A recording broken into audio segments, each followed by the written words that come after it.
Well, everyone, it's time for us to go and take a look at the iPhone 14 and see how this particular iPhone holds up in 2024. Now, I will be completely honest, I definitely do think the iPhone 14 is easily one of my most favorite iPhones of all time. Apple did a great job with this particular phone, and although it's not perfect, I do think it's still a very solid device that I think is still up there for the most part. If you're planning on buying an iPhone, I think this is a very, very good option. If you want to pick it up, links will be down in the description. You can get it from there and you can help support the channel at the same time. Now, starting off with the outside of the iPhone 14, this particular iPhone on the front does have a 6.1-inch Super Retina XDR OLED display. Now, this is a very, very good panel for, a 2022 type of device. Now, it's definitely not the best looking screen of all time. I think Apple's done a really good job with the iPhone 14 Pros and the 15 Pros now, but this one is still a fairly good panel. It's still good for the most part, and I don't really have too much to complain about it from like a panel standpoint, I think is the best way to describe it. But I would tell you for the most part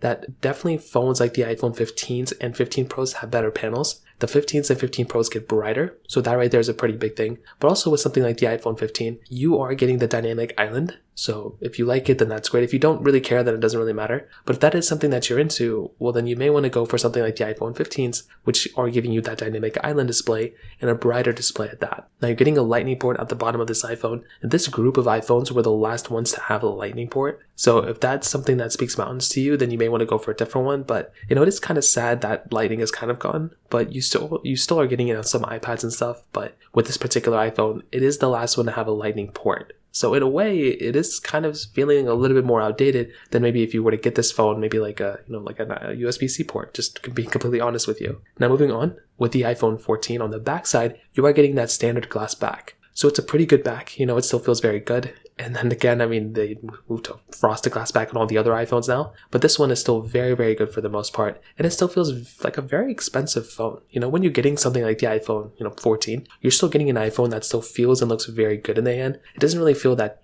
cheap, and it's a very good feeling phone. It's like barely 2 years old at this point. Dual camera setup on the outside as well. You're getting that MagSafe capability in the center. And overall, it's a very good phone.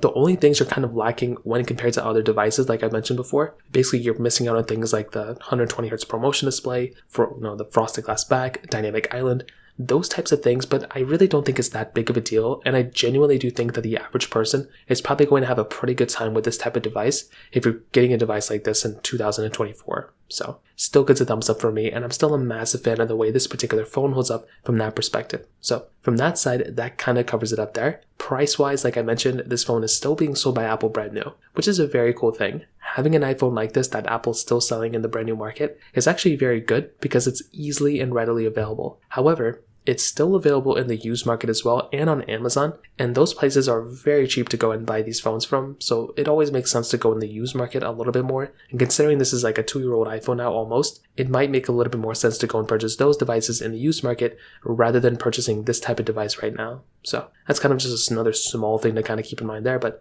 regardless, still gets a thumbs up for me there. Now from the camera department, this is also another interesting thing here. So with the iPhone 14 on the backside, you are getting a dual camera setup. So a 12 megapixel wide angle lens and then a 12 megapixel ultra wide camera. Then you're also getting a 12 megapixel camera on the front side. Now with this type of, camera, I'm going to be completely honest, it's a very solid lens. It's a very good camera, and once again, I don't really have that much to complain about it from a camera standpoint. I think it's great. You're getting 4K at 60 on the front and the back of both these devices or both these cameras, which is awesome. And that's something I love having on these types of phones. If you're getting anything lower than 4K at 60 on the resolution from a front or back camera, that might be an indicator that that's a fairly outdated camera. 8K is like kind of a minimum on a lot of Samsung phones now, but this thing is very good, and I'm a big fan of this camera. If you're going through and if you're filming videos in Snapchat or TikTok or Instagram or any of those applications, you're going to be getting a very good camera. Those applications utilize basically the full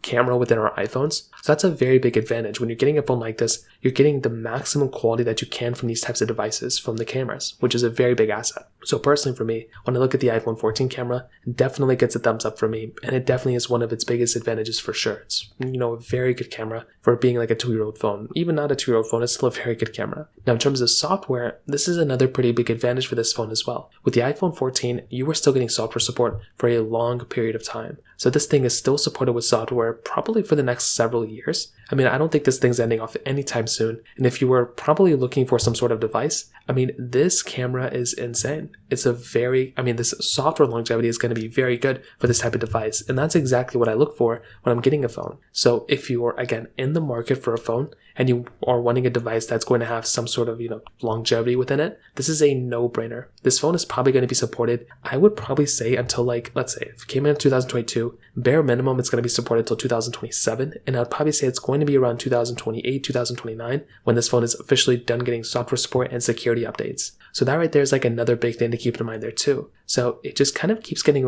better and better with this phone. The more and more I talk about it, the more appealing this phone is to me, and the more I want to recommend it to people, because this phone is going to be supported with software for so long. It's going to be here for a long time. You might as well go and take advantage of it while you can and get a phone like this. And I do actually love a lot that this phone is still supported with software, and it's still going to be here for a ton amount of years. So that right there's another thing to kind of keep in mind there too. On top of that, with the iPhone 14, you cannot talk about this phone without talking about the performance. The performance of the iPhone 14 is still very, very good. It's still a tremendous performing iPhone for a fact. Inside, it has that Apple A15 bionic chip inside of it with 6 gigabytes of RAM. This was one of the first iPhones to bring 6 gigabytes of RAM. And I will tell you from that perspective as well, it's a very good phone.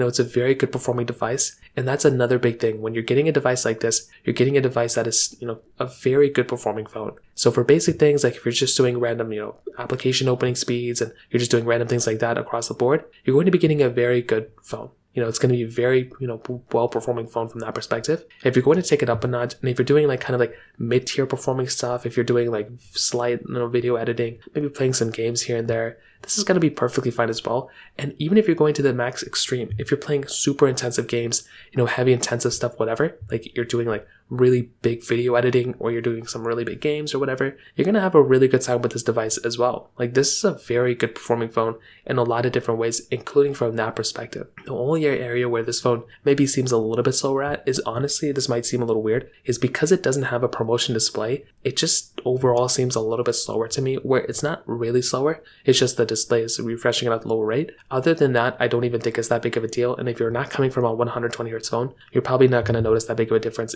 So that kind of covers it up there. I think the battery life of this iPhone is still very good. It's pretty much in line with something like the iPhone 15. The 15 is slightly better. I think the 14 is still very, very good for the most part as well. So to kind of sum up this whole entire video, what I will definitely tell you, I definitely do think a device like the iPhone 14 is a very, very good iPhone. I think it only makes sense to buy this thing, and there's not really a lot of reasons to hate this phone. There are reasons why the iPhone 15s are better than this phone, but if you're not comparing it to the iPhone 15, you're not really going to care about it, and I definitely do think this is a very good phone pretty much in every single way. So if you can get this phone for maybe $100 less in the used market than you can buy it in the brand new market, I'd say go for it. If not, even in the brand new market, it's actually a pretty good priced phone, and I think it's still completely worth buying for sure. If you have a little bit more money, I would probably recommend going up to the iPhone 15s, because those iPhones are giving you USB-C ports and those types of things. But I will tell you, with something like this, it's a very good phone. I'm a big fan of it, and I couldn't recommend it enough. So that pretty much covers it up there. If you have any other thoughts or questions, please let me know in the comment section below. Hit the like button, that'll mean so much, but definitely hit that subscribe button. More importantly than everything else, I love every single one of you guys. Hopefully I'll catch you guys in the next video. Peace out till then.